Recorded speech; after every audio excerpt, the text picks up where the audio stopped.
What's up, everybody? Welcome back to another episode of the Cheeky Midweeky, where we are making strength and conditioning not boring anymore, and we do that by highlighting the practitioners that make this the best field to work in athletics. Today, we have Dr. Brian Biagioli from the University of Miami on the show. Dr. Biagioli, I greatly appreciate you being here, being able to share with myself, our audience. There are a ton of other things that you could be doing, so thank you for your time and allowing us to learn from you today. No, I really appreciate you having me. Yeah, this has been we've been going back and forth trying to get this scheduled, so I greatly appreciate you. First question I have for you is, you've talked about on the website and in your bio, but what you were able to create in 2009 at the University of Miami. If you could start with that, because it seems really really interesting and just an awesome thing that you were able to do.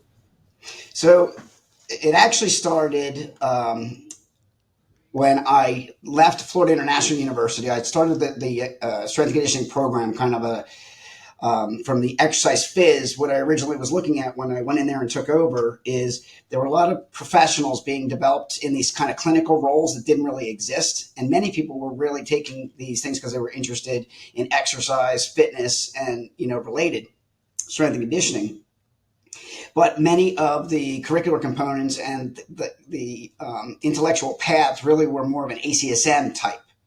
And the reality is, and I literally just did an audit for a university's athletic department the other day, and I was talking to their performance team, and they said, literally like 10% of what we learned in our undergraduate and graduate is really applicable in the strength and conditioning world. And so, that hit home with me because that was exactly the sense that I had, way back in the early 2000s was we need a slightly different direction here in our developmental process, particularly for those that want to go into the performance domains, because, your knowledge base that's necessary for, controlled adaptations at a higher level than these clinical or pathology based programs is very, very different. And so, what I did was I embarked on taking a look at the national and international standards of what people were being held accountable for from a testing perspective, right? So if you were to get certified by one of the different organizations, what was actually in the role delineation studies of job task analysis that was found by all of these experts to be the most important things. And so in doing that, I was able to structure a curriculum that led directly to a path that would allow people to have high levels of competency in the areas of application, but also have a strong theoretical knowledge to understand how to create the adaptations, in a seamless path. And so that's kind of brought it forward into creating a master's degree at the University of Miami that is basically foundational to high level performance capabilities, and also the capacity to cross the different Olympic sports and football, so that you, as a strength and conditioning coach, can do whatever you want because you're knowledgeable. You're not stuck in one particular area of sports. That's kind of the reason why this book that we're putting out is going to exist, is to help coaches understand, like, there's college, there's this college, this pro, this high school, this tactical, this private, but then even within the college and the pro, right, within college there's high school, or excuse me, there's Olympic football, basketball, there's baseball. I mean, shoot, you could be a softball only strength coach in college depending on what location you live in.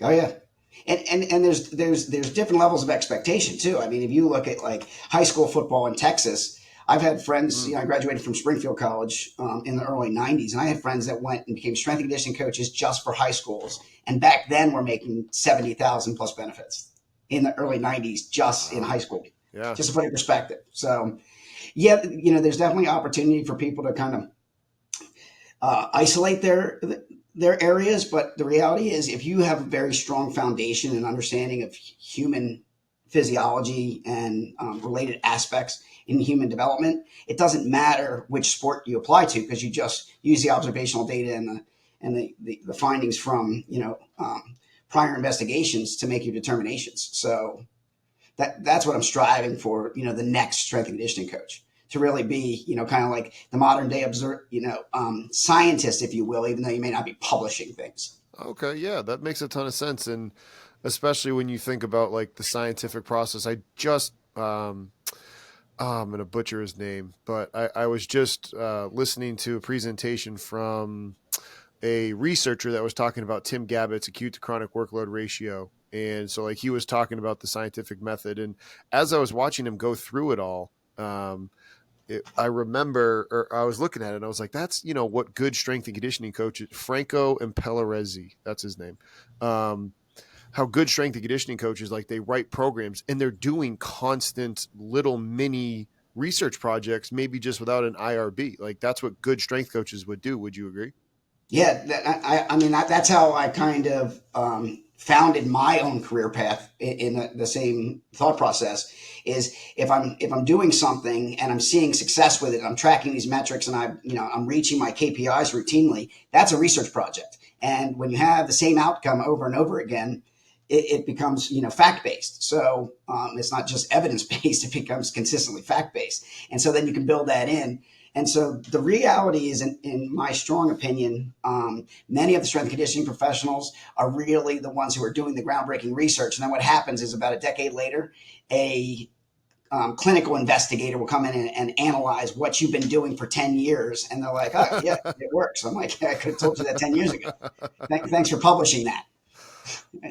My question when you were talking about the path was, how difficult is it to hire teachers and staff when you were creating this new path and ways for coaches, like as somebody that saw it from the ground level and then being able to successfully delegate the responsibilities, and then how are you able to express the thoughts in your head and the vision that you had in a high level way? Because we have listeners out there that are directors and need to do this with staffs, maybe not specifically a department of teachers, but the similarities can be seen. You need CEUs to keep your certification as a strength and conditioning coach. At Strength Coach Network, both of our long-form education courses come with CEUs to the NSCA, CSCCA, ASCA, and the NCSF. Click the link down below for more information about how our courses can help you keep your certification and you're able to learn from some of the biggest and brightest names in strength and conditioning. Yeah. And in my opinion, again, strength and conditioning really is an educational job.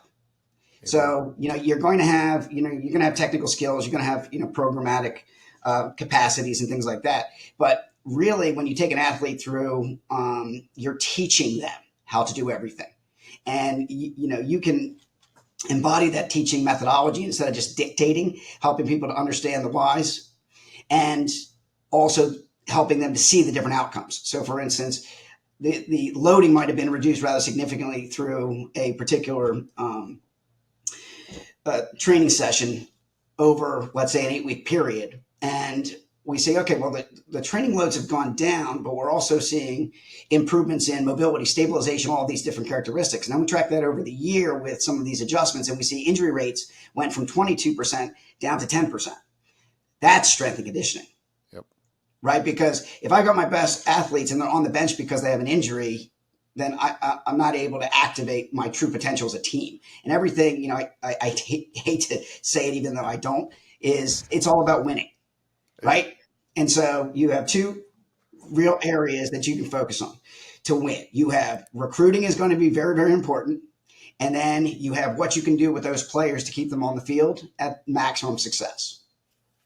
And the performance team is a key element in that.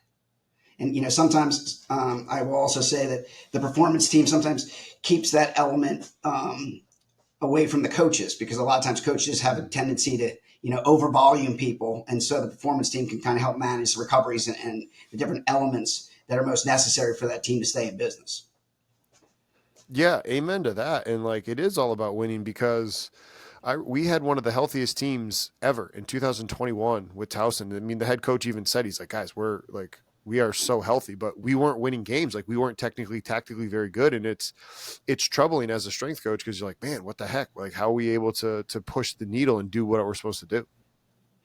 Yeah, and you can't make an athlete. You can just make an athlete better, right? Athletes are born; they're not made. And anyone who thinks that they have that capacity to really change level because of your training is not actually true. They have to be, that physical specimen that you can, now enhance. But the reality is, having people who are in great physical condition, we see it time and time again. You put them on the field, you put them on the court, you put them in the pool, they don't win. right? Amen. But when you look at, oh, they can lift this much, they can run over here, they can. So it's a combination of, like I said, recruiting the right athletes, keeping them healthy, and that's where you really find success. But to answer your question, because I never really answered it, is that education model that you use should be a developmental product from freshman to sophomore, sophomore to junior, and then junior to senior. So in the first 2 years, it's all developmental education and technique, and creating those those structural foundations. Then the second 2 years is really where the performance enhancement has the greatest capacity, because you get freshmen that come in, they can't even get into a rack position. Why are you doing the same program with them that you're doing with seniors? That just doesn't make any sense. There should be some developmental processes, and when we look at the KPIs, there should be a linear vertical.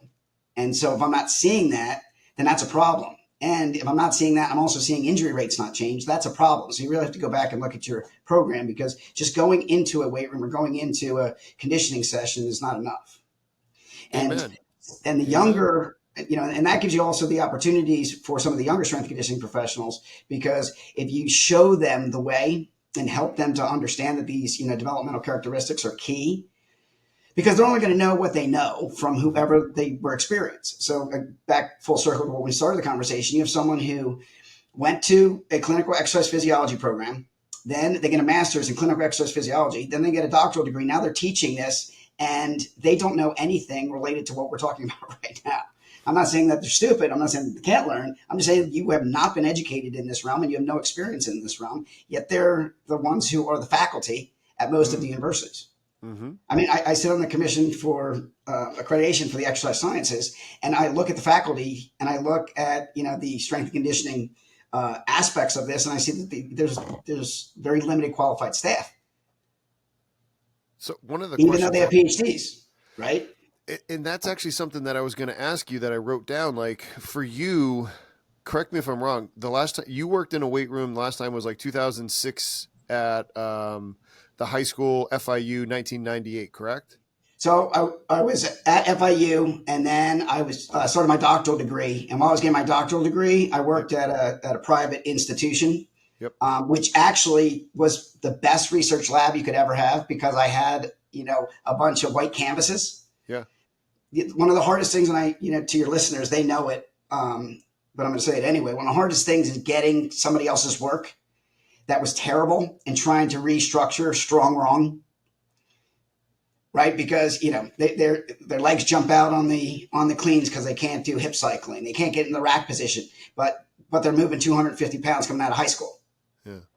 And so when we actually look at the adaptational specificity and what transfers into vertical displacement, what transfers into horizontal displacement, they're missing the mark rather significantly. So we have to go reteach the whole process in that. So when I was a high school strength and conditioning coach, I had the opportunity to start with people from scratch Yep. and develop them rather significantly, utilizing an age appropriate development strategy. And all the teams were winning. And suddenly I was, an extremely popular person, because before I got there, the teams weren't winning, because the kids didn't change, right? The same kids and generally the same pool characteristics. But when they're technically sound and they're physically conditioned and they can play for 4 quarters, there's a difference in the outcomes. Amen to that. And so what I was going to ask is, you have background in working in weight rooms, and like you said, sometimes faculties don't. How did you feel comfortable, for lack of a better term, or when did you feel like that transition from being in the weight room to now, okay, starting a path of bigger purpose, the program at Miami and things that you're doing now, and not being in the day-to-day weight room? Because we do have listeners out there that have that assistant athletic director role in addition to being in the weight room, and maybe they're getting close to not working in the weight room anymore. How did you handle that transition, and what do you think is the best recommendation for those coaches in that situation? Taking a quick break from the show to talk to you about one of our sponsors, TeamBuildr. TeamBuildr has been my online software platform choice since 2019. Been using it at Towson, using it at Goldfinch, and use it with my online remote clients. You can learn more about them in the link down below. TeamBuildr is also part owner in the Plyomat, which will allow you to get quick, valid, and reliable jump data, jump height, ground contact time, and reactive strength index in just seconds. They are part owner of Plyomat, so you can check them out in the link down below as well. So I went obviously the education path. I'm an administrator at the university, but that's slightly different. But I went the education path because I was kind of directed that way, in the fact that I was the strength and conditioning coach at different locations, and they would want to offer some sort of coursework related to strength and conditioning, but they had the foresight to know that they couldn't teach the Olympic lifts, they couldn't instruct on the programmatic considerations for sports, they couldn't. So I wound up becoming an adjunct at first, and I would do the labs, for instance, in association with another lecture class.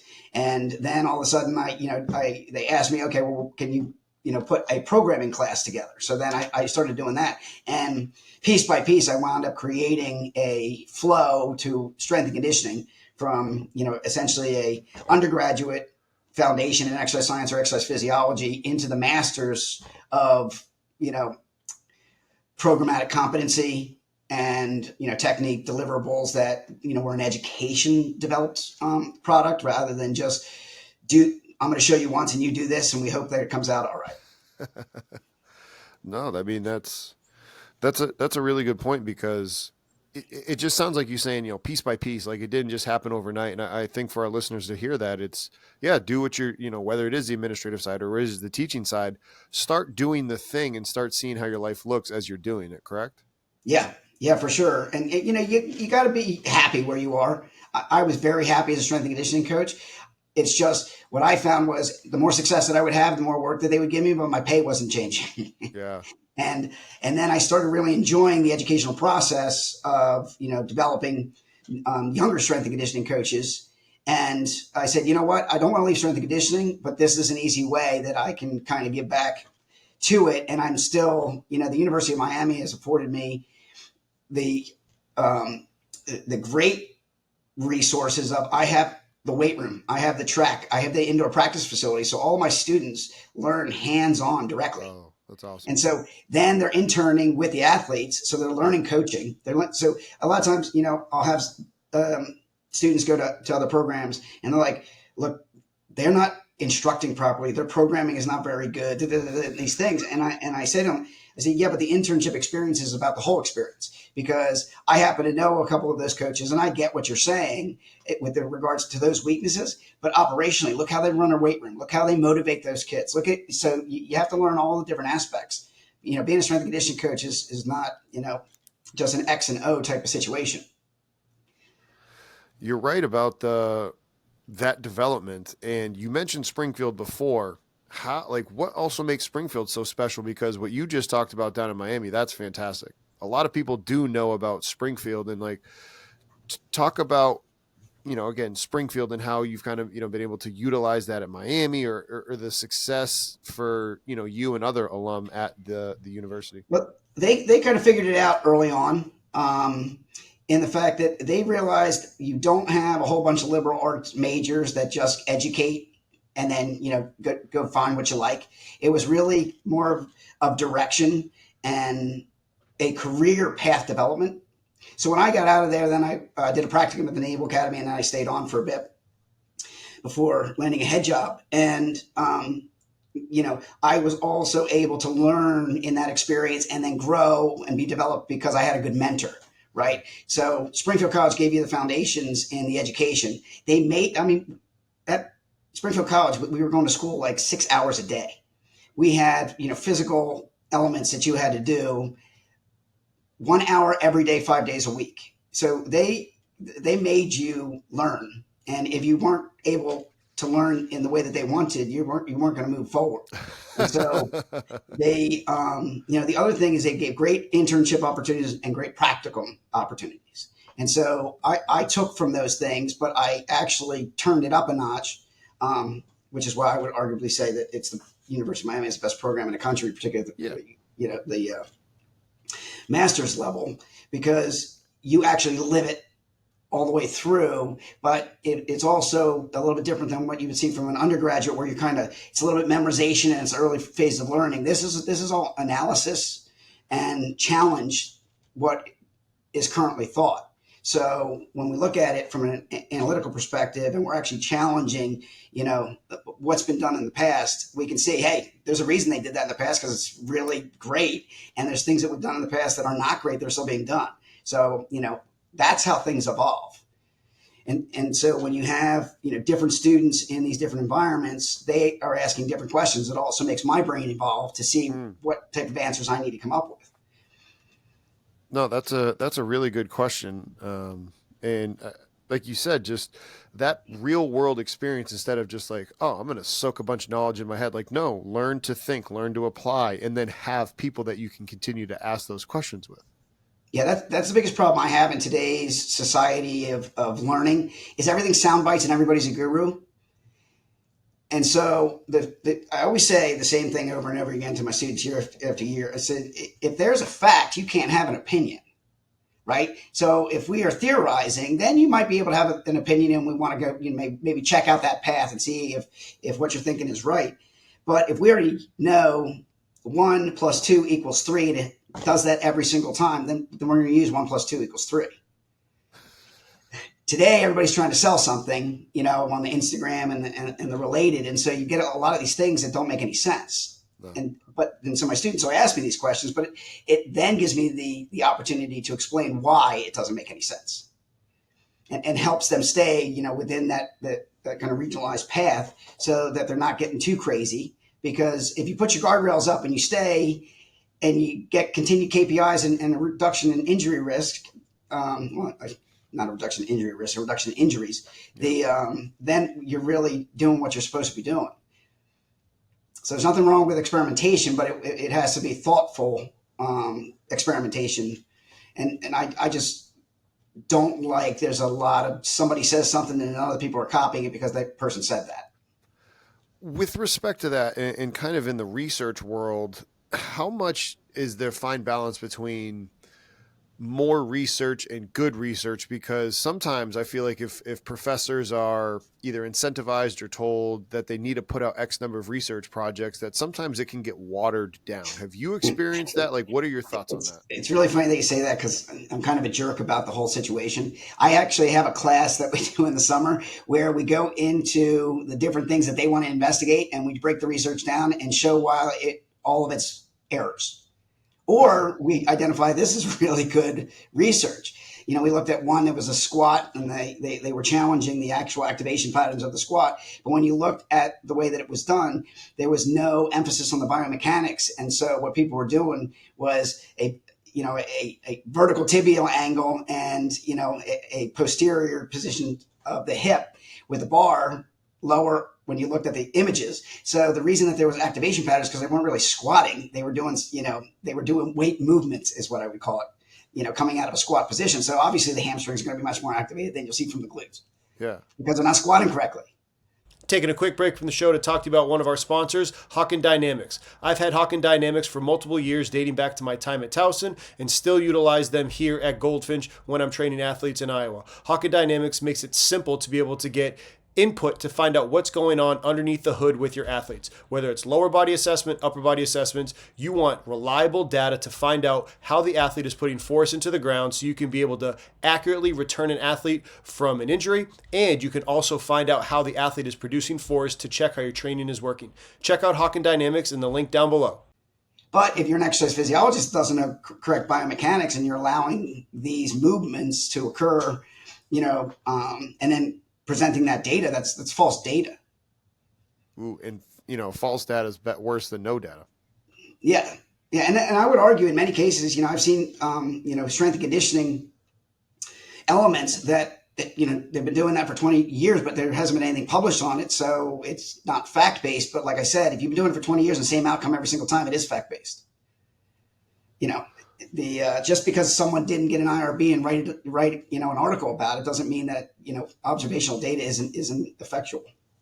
That's a good point. And speaking about observational data, how are you able to do those audits of observational stuff? Because for me, I remember in my dissertation or my PhD program, it was health and human performance, but there really wasn't much on the human performance side. It was all, on the health side, making sure people, avoiding obesity and whatnot. How does one go about doing that and be able to continue to push the field forward like you're doing? So, one, you can go to a program that that truly actually develops the performance side and focuses on those elements. At the University of Miami, the way that I set it up was because there are people who have different career paths. So, we have a clinical path. Then we have kind of like what I would call a fitness or sports entrepreneurship. Those individuals that want to stay within strength and conditioning and fitness, but they want to open their own facilities. They don't want to work necessarily for a not-for-profit. And then I have those individuals that want to go into the strength and conditioning. And, many are very happy at the high school level just because the security and the ease and the lower expectations to win per se. Then across all college. And then, of course, things change rather dramatically into the pros. Yeah. And so the other thing that I'm seeing is a greater interest, obviously, in the sports science side of things. So many of the, the more resourced, if you will, universities and pro teams are putting together a sports science team, and then they'll have their strength and conditioning coaches, which are more of the technicians. And so the high level programmatic stuff is going to be, kind of more on the lines of your terminal degree. We're seeing a lot coming out of Australia because, they kind of look at it from a analytical perspective rather than the traditional programmatic models. Yeah. So it's kind of like a work backwards, which is, what I often recommend to people is like, where do you want to be? And then how do you get there from your starting point?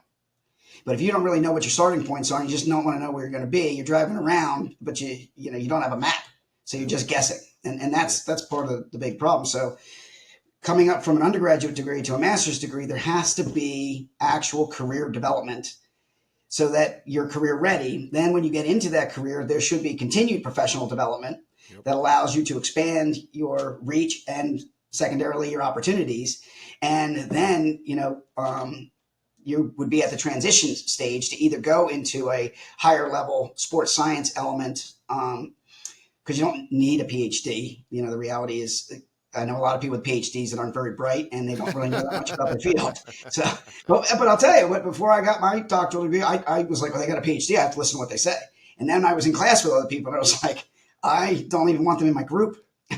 They're going to bring the curve down. So you respect the time, but it has to be quality time. Yep.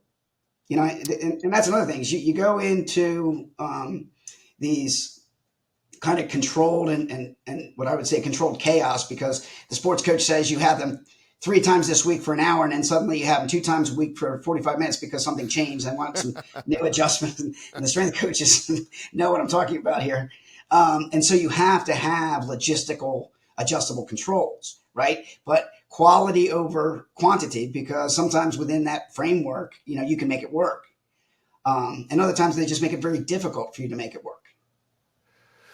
Amen to that. You talked about the technology part too. Like how are you educating these young strength coaches on navigating this world where technology is around? You need to utilize it, but not becoming too reliant on it, still developing your coaching eye, still developing your ability to relate to athletes and coaches. Because I think both you and I would say that if you can't relate to your athletes and coaches, nothing else really, that is your main driver of success.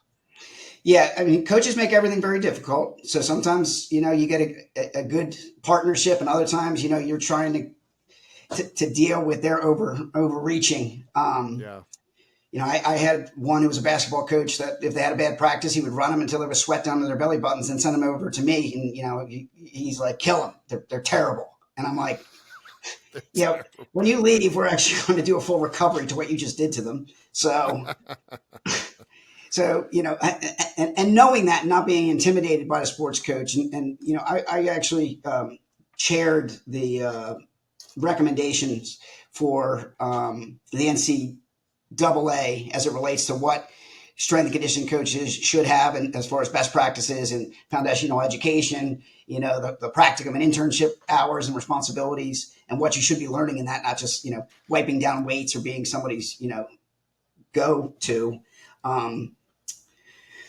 get more caffeine. Not that I had to do that, but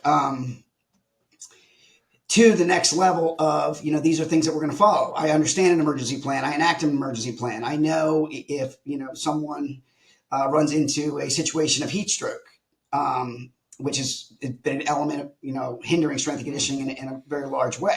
And a lot of times it's the culmination of, non-functional overreaching into an excessiveness relative to that particular individual state. And, we see, in the last month in junior high school and high school, there was like 6 deaths associated with heat-related exertion. And if you go to UNC, they track all this stuff. The average is 87 deaths a year of non-contact nature. Sometimes it's sickle cell, sometimes it's a congenital defect in the heart of some capacity. Other times it's heat-related and exertionally related. And then the other big concern I have is the higher numbers of rhabdo, and people not understanding that it can be a acute situation, one workout. So if you look at Tufts, the workout they did 2 weeks ago, and then 14 ended up in the hospital with rhabdo out of 50. 14 out of 50. Yeah. That's not quality strength conditioning. That's injuring people and potentially putting a life risk situation at hand. And the reality is, you take a 20-year-old male or female who is a Division I athlete and you injure them or kill them, you literally are the opposite of correct. Like, you couldn't be worse. Yeah. And how did you get there, right? So all these things that you're talking about, just make sense. Is if you staircase your way up, you're going to get that foundational education. You're going to get, a securing of a mentorship from, some quality thought leadership, and then develop your practical, technical skill set. And then the next thing is we continue to work on your brain. For you, I wrote down the safety protocol stuff before we recorded this. How is it the best way to evaluate these things and come up with these different emergency act? Like, how often do they need to be updated, stay the same, is the first question. And then the next question, you and I had talked off air before, but like, how is there ways to fix strength and conditioning to make sure that these things that like happened at Tufts and that go on, or these kids that were doing hang power clean to jerks with running in place cleats on the ground, like, how do we avoid these things from happening? Well, the first part goes, full circle to how you started the conversation about the foundational education and, putting up those thought related guardrails so that we only do what you're supposed to do. So we see it in aligned professions. We see it in, physical therapy. They've got guidelines and standards of technique. We see it in medicine. They've got guidelines and standards of technique. So you stay within what is appropriate,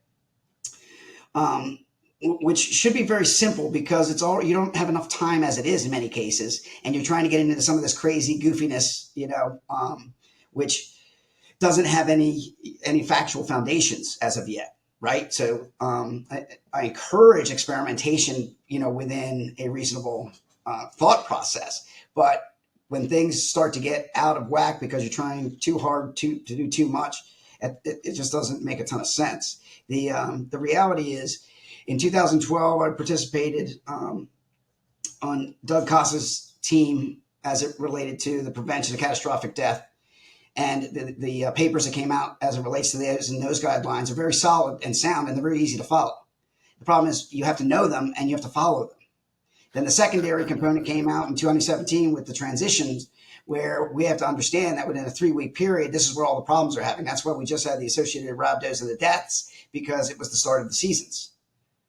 Taking a quick break from the show to talk to you about one of our sponsors, Vitruve VBT. With Vitruve, you can accurately measure what speeds your athletes are moving the bar. No longer do you have to program simply based on sets and reps. You can program for your more mature athletes based on the velocities that they are hitting. You can accurately measure at a great price with Vitruve, and you can have this integrate with your TeamBuildr, making it simple so you no longer have to write down the recorded reps from other devices. Everything in one place with Vitruve VBT. Check them out in the link down below.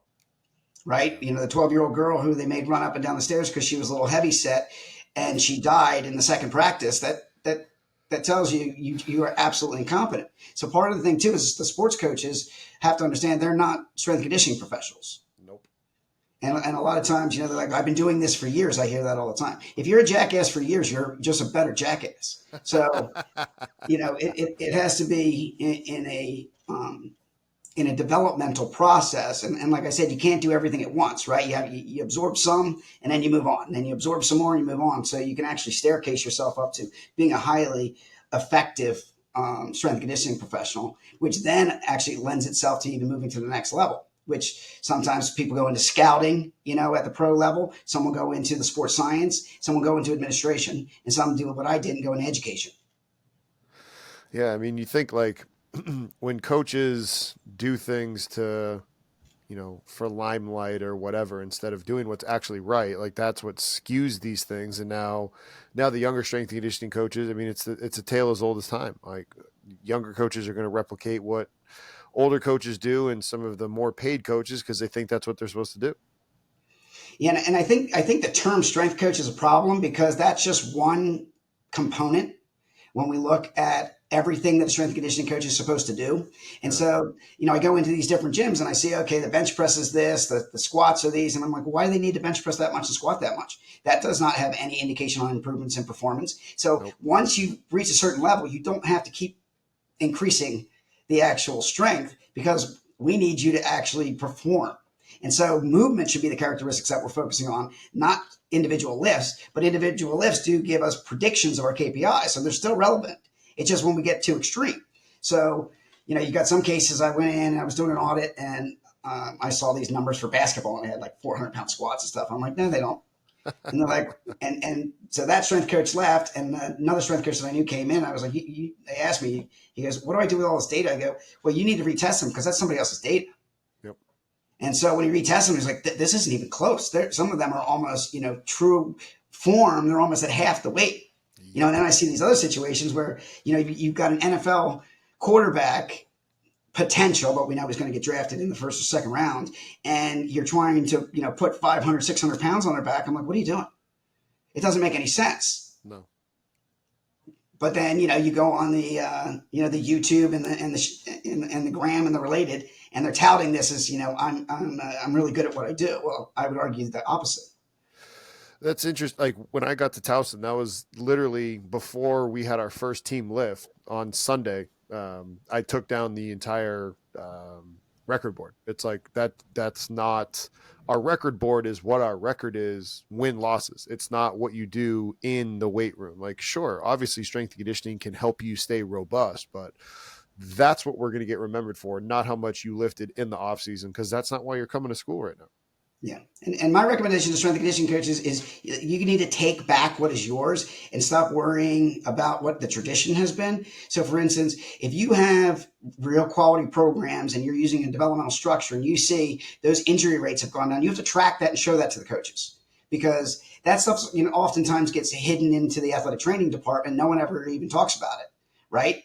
But that is a real element. And you can also equate the top players and their health and, and capacity to be maintained across a season. You're a really good strength and conditioning coach, right? The other thing is there needs to be a greater understanding of the conditioning side because most people really don't understand the interaction of how oxygen works with the anaerobic system and why it's important to have VO2s at certain levels, even though we're doing it anaerobically. A lot of times with the conditioning programs that I see in a lot of schools, they just write stuff together. And when I ask questions about, okay, well, what was the actual velocity that you calculated? How do you know they're over 95% of that velocity? Because you're doing speed work. So if they're underneath that, what's your fatigue index? Do you even know what a fatigue index is used for? All of these different components. And you say, okay, well, if you've got someone who's actually increasing in their speed, but their fatigue index is going down, that's a conditioning element. You're doing a good job of the aspects of, vertical and horizontal displacement, but you're not doing a good job on letting them repeat that act. Do you still think that there's big S, little c in strength and conditioning? Like just the emphasis is all on the weight room and not. That's all I see. Yeah. And I would argue you get rid of the strength and you make it movement, efficiency, and then condition with a development into sports specificity and then increasing functional density as needed whenever it's around the sports times. Yeah, because I remember Doyle told us at Iowa, he's like, our definition of strength was just maintaining posture under load, right? Like if you have the strength to, keep your chest up when you're doing a squat, or you're able to maintain your posture of your hands where they should be, and not collapsing when you're doing your bench press or whatever it is. And I think when you start looking at things through that lens, it definitely helps what you're like. If you have a hammer, everything looks like a nail. But if you can actually understand that you have a tool belt, well, now it looks like whatever it is that you need to fix. Yeah, and one of the things is you just have to start sometimes working backwards before you can work forward. So if you have people who don't have mobility, how are you doing front squats? How are you getting into rack positions? So you're already missing elements of what you say is necessary for you to reach, the KPIs that are your goals. The other thing is, strength and conditioning should start with strength balance. It goes back to your, he's talking about it slightly different, but your skeleton, is your axle. If you've got a car with a bent axle, why are you working on the motor? You fix the axle and the car will go better. The same concept is when you look at all the little agitations. So if someone has, mild postural distortions, I always, give the example again. I like to use the car. I'm like, you got a Ferrari and you got a single road that you're allowed to drive it on, but it's full of potholes. Why are you trying to soup up the Ferrari to make it go faster when you could just fill all your potholes? Ooh, yeah. Right. And so essentially we have to have some developmental process to get rid of all of the potholes while we're also working on what we have to do to make the team's capacity to win better at that time. Right. This isn't, you're not training someone 4 years for the Olympics. You don't have those opportunities to where you can control everything. No. So you can control what's most important. And these things have to be done over time because you're not going to be adaptationally. You can't get everything all at once. And when people try to do that is when we find these cases of rhabdo. They're like, they're out of shape. Let's get them in shape this week. You can't get in shape in a week. No. So like, why are you, putting them into a non-functional overreaching status to where some actually get into an acute injury? Taking a quick break from the show to talk to you about one of our sponsors, Powerlift. Powerlift is located here in Iowa in the United States of America. I've utilized them back in 2011 when I had them at Harvard. I also had them at the University of Maryland, and then finally when I was at the University of Iowa. Their equipment is strong, it is durable, it is dependable. It's also customizable based upon whatever your needs are at your school. Check out Powerlift at the link down below. That just means you don't know what you're doing. That's why. It's mental toughness. That's why. No water for you either. A question that I had written down here for you, and I think it's going to be very applicable, is how close is this notion of coach versus teacher in the weight room, outside the weight room? Because I feel like in the weight room, coaches are mentors, coaches are teachers. But from you as an educator, what's the delineation look like to you? So between which parties? So I fully agree with you that a coach is a mentor in the weight room. And I think the performance team actually has, opportunities for better personality relationships than what sometimes the coach does, depending on what the coach characteristics are, right? So a lot of times, like some of the mental health stuff and all that stuff, that starts to come out a little bit more in individual conversations with the strength and conditioning team than what you'll even see with the sports team. Right. So there's that element of you're not just a 1 hour technician that they see you 3 times a week. You're much more than that. Then the second part is, I think it kind of speaks to the developmental process, is you have to want to develop to self-actualize. And so I tell and I'm actually dealing with a couple of friends who are in strength and conditioning. They're in their 50s and they're looking kind of to your point to move on. And I say you have to have a path. You have to generate, this is my roadmap and this is where I'm going to go. So if you have an idea where you want to go, there has to be stepping stones to get there. If you're not reaching the milestones, you'll never get there. And so, when people think about things, I set this up for my students at the university. I'm like, when you come in here, you're going to take these classes, you're going to do these things, you're going to learn these applications, and you're going to work under individuals who have, this assistive developmental capacity outside of the classroom. Then you're going to have a valid certification that's accredited. Then you're going to, and then I just go through the key developmental processes that makes you a really good strength and conditioning coach, because time allows you to gain knowledge, skills, and capacity. You can't do it in short little sound bites. You can't do it by watching a video. You can't, those things are not real. Yeah, no, you can't, and that's where like I pause there because I'm thinking like, okay, like you could create like a track for like coaches, like, hey, when your post coaching career, like how to transition, like start planting the seed for these coaches to understand, like, hey, okay, it sounds all well and good to be, clanging and banging when you're young, but what are you going to do for once you have a family and how to plan for all of those things. Yeah, and it's funny that you just bring up the family thing because when I say those of you that are serious on the quick path, you really can't get married and have children at that time because you're going to fail one or the other, right? You don't want to fail There's your a reason family. why most strength coaches that work in football either get married and have their honeymoon in May or July. There's a reason. Yes, yes, Like, yes, for sure. So, and it's the other thing, right? Is you don't want to say that it's the ghosting situation of the past 5 years where someone comes in and then they disappear, but you do have to pattern yourself of I'm going to understand I'm going to be an assistant strength coach, then I'm going to be this, then I'm going to be this, and there has to be a timeline and element with that, and an open communication with everyone so you don't leave them high and dry.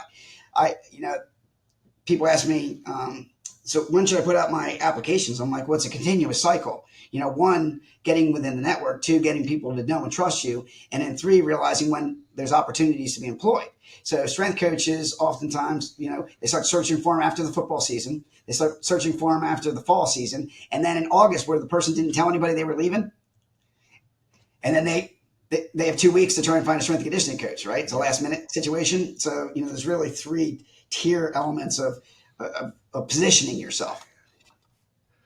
wild. Anybody that had been listening to this and they're like, if our younger strength coaches that are interested in where they can apply, or if there are some head strength coaches that are like, hey, I want I want to send some people this way. Where can they learn more about this? Where can anybody wants to apply? How does So, that look? so if they're interested in reading, I have a textbook that is actually supported by the National Council on Strength and Fitness certification. It's partial to that, and not to be a shameless self promoter, but it's actually if you like the words that I've been saying, it's those words, and it tells you exactly the whole process of how to manage these different situations and how to develop your own strength and conditioning in a model that you can handle any aspects because it takes a look at all sports and it looks at human performance rather than siloing everything. It also looks at using your brain to understand how to make things better rather than just following and plug and play. I'll have people bring me up, phasic components of, block periodization. And then I put the situationally and like, well, that doesn't fit. I'm like, yeah, I know. So what are you going to do? I'm like, well, no, I'm just going to, you do this and then you do this. I'm like, look, that does not even connect to that. So how could you do this if you didn't even do this first, right? It's like taking an advanced XPhys class, but you hadn't taken intro to XPhys. Yeah, you're not doing trigonometry before you do 2 plus You know 2 what I'm equals saying? It's 4. just there's just a process, but I think in today's information world, is a lot of people try to fast track it, but you can't do it that way. No. Everything is a developmental process. So if you look at it from an adaptation perspective, everything takes time. If you look at it from even a brain educational component and an understanding, it takes time because you have to know the words first, right? And then you have to be able to use the words, and then we can start to put things together into sentences. So, I think if people create the path and realize, the milestones that are necessary to get to the next level, then they'll have a much better understanding of what they should be doing on a day-to-day basis. Because you take your long-term goal, you work back to your short-term goal, you work back to your daily objectives. If you're not doing your daily objectives, you don't get to your short-term goal. Who cares what the long-term goal was? It's a fantastic point, Dr. B. I could talk to you all day, but I want to respect your time. You are a very busy man with a lot of things to do. Thank you for coming on the show and allowing me and our listeners to learn from you. No, you've been great. I appreciate the questions. And anyone who has inquiries, I am at the University of Miami, b.biagioli at miami.edu. Thank you very much, and have a great rest of your day. Thank you, sir.